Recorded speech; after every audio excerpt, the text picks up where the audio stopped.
મુખ્યમંત્રી શ્રી ભૂપેન્દ્રભાઈ પટેલના નેતૃત્વમાં ગુજરાત સમાન નાગરિક સંહિતા 2026 વિધેયક બહુમતીથી પસાર કરવામાં આવ્યું. સમાન નાગરિક સંહિતાના અમલના લીધે રાજ્યમાં લગ્ન, છૂટાછેડા, વારસાગત મિલકત અને દત્તક લેવા જેવા મુદ્દાઓ પર તમામ ધર્મો અને સમુદાયો માટે સમાન કાયદાકીય માળખું અમલમાં આવશે.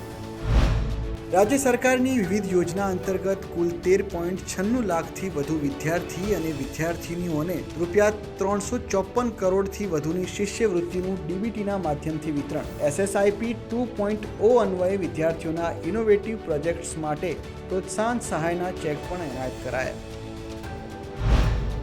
આવક, જ્ઞાતિના દાખલા, રેશન કાર્ડ, સોગંદનામા જેવી પાયાની સેવાઓ નાગરિકોને ઘરે બેઠા જ મળી રહે તે માટેની સુગમ ડિજિટલ ગુજરાત પહેલનો શુભારંભ. વિસનગર ખાતે આયોજિત મહિમાવંત મહેસાણા કાર્યક્રમ અંતર્ગત ₹938 કરોડથી વધુના વિવિધ જનહિતલક્ષી પ્રકલ્પોના લોકાર્પણ અને ખાતમુહૂર્ત. અમરેલી જિલ્લાની આંતરમાળખાકીય સુવિધાઓ અને જન સુખાકારીને વેગ આપવાની પ્રતિબદ્ધતા સાથે ₹700 કરોડથી વધુના વિકાસ કાર્યોના લોકાર્પણ અને ખાતમુહૂર્ત.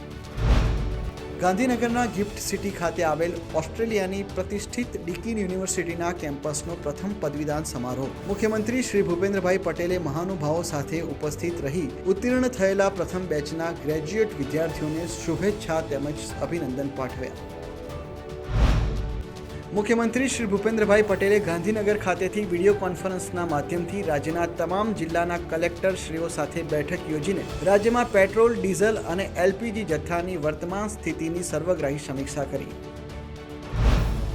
મુખ્યમંત્રી શ્રી ભૂપેન્દ્રભાઈ પટેલે ગાંધીનગર ખાતે રાજ્ય સ્વાગત જન ફરિયાદ ઓનલાઈન કાર્યક્રમમાં ઉપસ્થિત રહી નાગરિકોના પ્રશ્નો, રજૂઆતોને સાંભળીને તેના ઝડપી અને સુચારુ નિવારણ માટે તંત્રવાહકોને જરૂરી દિશા નિર્દેશ આપ્યા. મુખ્યમંત્રી શ્રી ભૂપેન્દ્રભાઈ પટેલની અધ્યક્ષતામાં રાજ્ય સ્તરીય તકેદારી અને દેખરેખ નિયંત્રણ સમિતિની બેઠક યોજાઈ. આ બેઠકમાં મુખ્યમંત્રીશ્રીએ સામાજિક સમરસતા વધુ સુદૃઢ બનાવવા માટે જનપ્રતિનિધિઓ તથા અધિકારીઓના સંવેદનાપૂર્ણ સહયોગથી આગળ વધવા માર્ગદર્શન આપ્યું. વિકસિત ભારત, વિકસિત ગુજરાત.